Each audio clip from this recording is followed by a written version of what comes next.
Go home and relax. There's no teaching.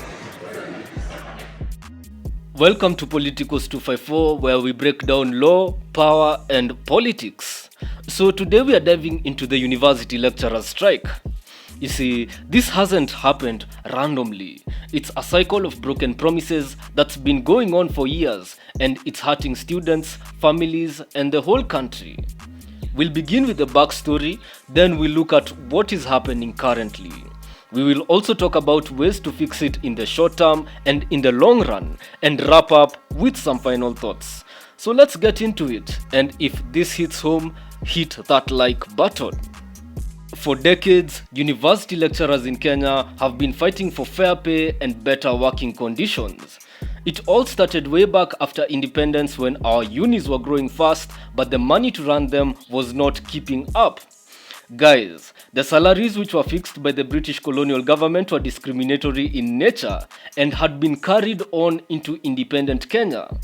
Lecturers would go on strike because their salaries were too low or because the government wasn't paying what was promised. Over the years, things got more organized with unions like UASU stepping in.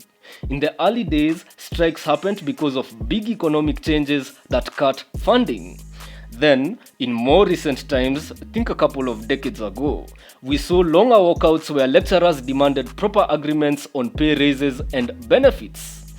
These strikes could last weeks or even months, shutting down classes and leaving students hanging.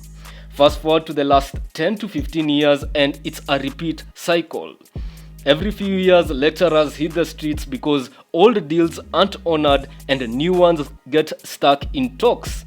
It's not just about money, it's about feeling valued in a system where the government seems to prioritize other things over education. We've had strikes that dragged on for over 2 months, costing everyone time and cash. And yet, here we are again. It's a bad habit that the government can't shake. Let's zoom in on the current strike, which kicked off just over a week ago.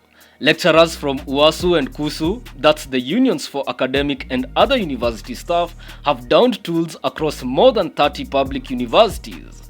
Places like the University of Nairobi, Kenyatta University, and Moi are basically ghost towns right now.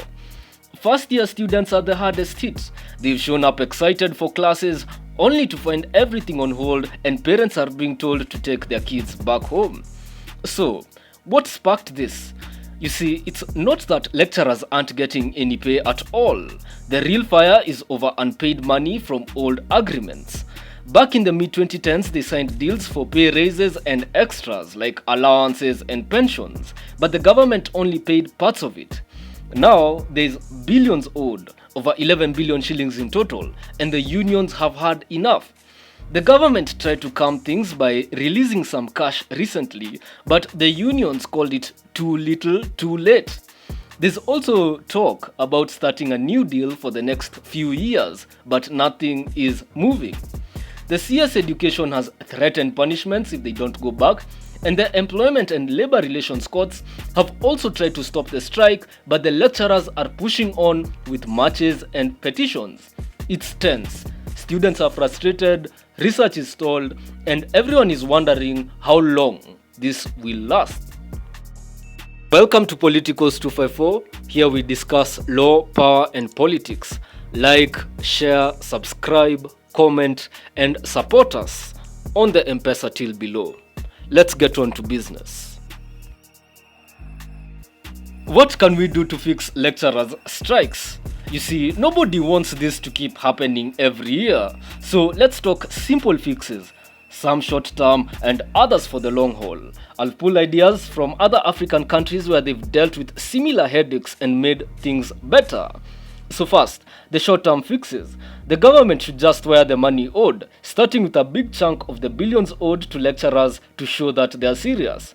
And then, get everyone in a room, unions, government, and even students, to sign a deal where lecturers go back to work while the rest gets sorted.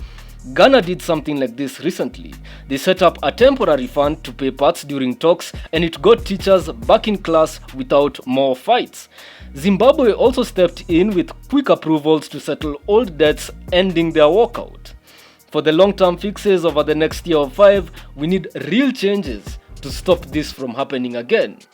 One idea is from Nigeria to come up with a rule where if talks stall for over a month, a neutral group steps in to decide fairly and everybody has to follow the decisions made.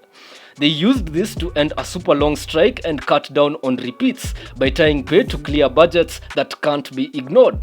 From South Africa, we could create a special team just for education pay, independent from the usual government that sets fair wages and uses money from taxes to fund it.